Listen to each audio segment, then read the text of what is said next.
I believe carb cycling is a much more effective approach when dropping body fat than using a ketogenic diet for 6 to 12 weeks. But I still don't believe that carb cycling is the best way to burn fat, keep the fat off permanently, and more importantly, to see constant and consistent process. So what carb cycling is when you eat really low amount of carbs for an extended period of time, followed by a really high carb day to fill your muscles back out and allow them to recover. There is no set amount of time that you need to stay on your really low amount of carbs for, as everyone is different and everyone has different beliefs. Once again, I've used carb cycling before. I can speak from experience, and I'm going to tell you what I believe the best way to carb cycle is and why. I'm also going to tell you why I don't recommend using carb cycling as your primary source of dieting or your main dieting tool to continually keep processing with your physique and to drop body fat. So if I personally were to start carb cycling, I would do 3 days of really low carbs in a row, 1 day with high, good quality carbs. You do 3, 4, even 5 days of low carbs. The carbs are the primary source of energy in the body. They play such a crucial factor when it comes to recovery of muscles.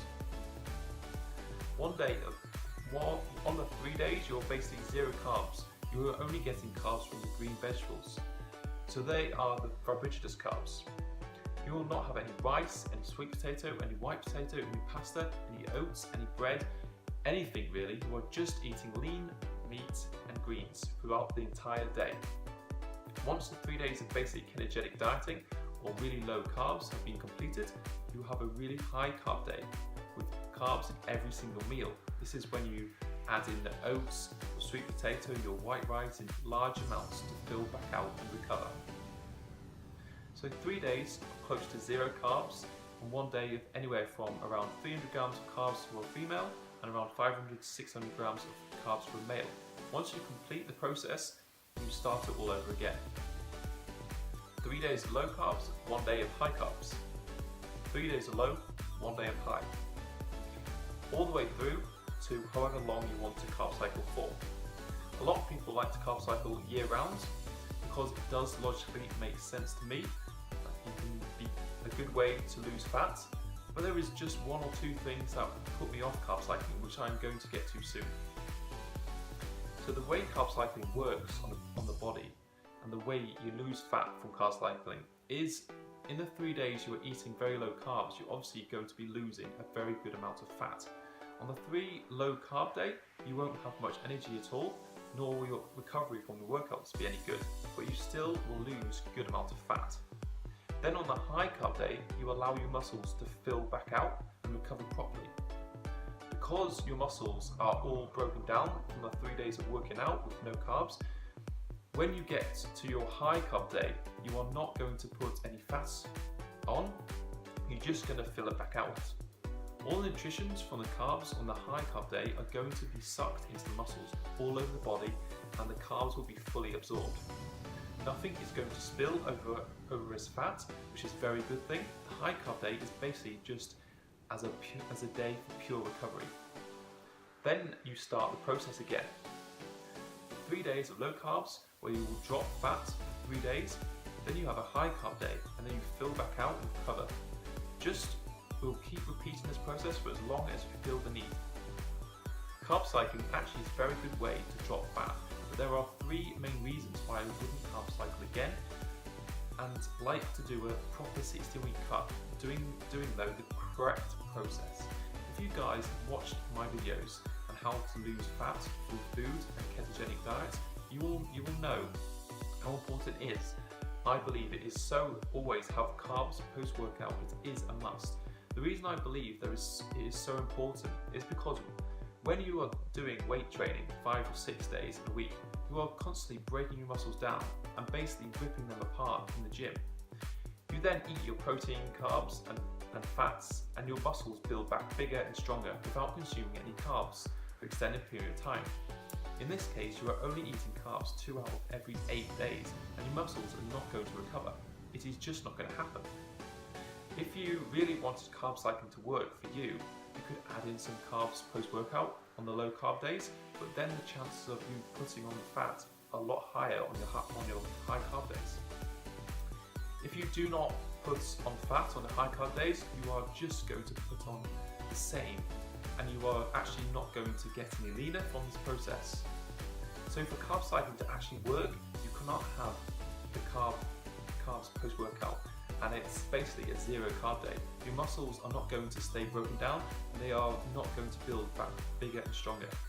Once again, one might argue that I don't care about building muscle, or one don't do it to drop fat, and I'm willing to do whatever it is to drop that fat. That is a great attitude, and I respect that.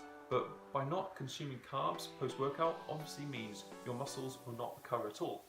They will stay broken down, and the chance of broken down muscles deteriorating is very high.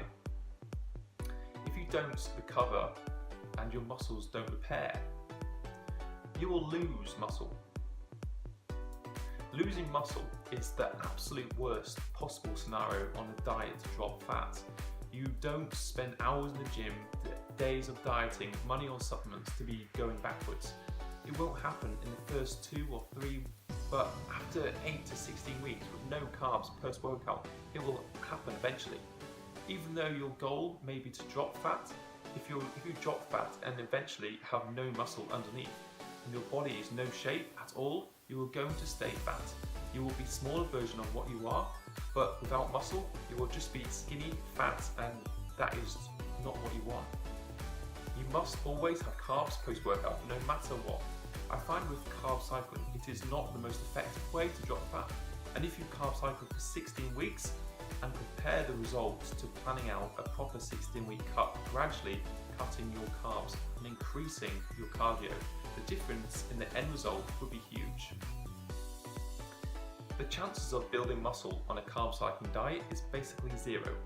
You have no chance at all. You don't consume any carbs for 3 days and at a time for weeks and weeks in a row. So not only are the chances of losing muscle a lot higher due to the no carbs post-workout, the chance of actually putting some on doesn't actually exist either. So when you compare carb cycling to actually going through a proper 16-week cut, to the end result is going to be a lot different. The person who followed the correct process in losing fat, which I teach you in my video, how to lose fat through correct dieting, is going to end up leaner and more likely will be carrying more muscle mass at the end of the 16-week cut. When they started, this is because of the high amounts of carbs you were consuming at the start of the cut, which is a crucial part of the process. My third negative against carb cycling, which is probably the main one, is the only time I would actually recommend carb cycling to someone is if they wanted to maintain a low fat percentage, low body fat percentage. And to be honest, after I've just gone over everything I've just said, I probably wouldn't recommend carb cycling to anyone. But if I was to recommend it to only thing I would is to maintain a low body fat percentage. If you dieted down the correct way by gradually cutting carbs and increasing cardio, and you kept all the muscle mass, if you could carb cycle at the end of the period to maintain the low body fat percentage. Now I say this is the all-time to my clients. When they mention they want to try carb cycling to maintain the way they look, why would you go to the gym to maintain the way you look? Do you not want to get any better? Do you not want to improve on your weak areas? Do you honestly think your body is that perfect? Now, that is how you want to look for the rest of your life. No chance. Why would you go to the gym, spend hundreds of dollars on supplements, meal prep, or food? Basically,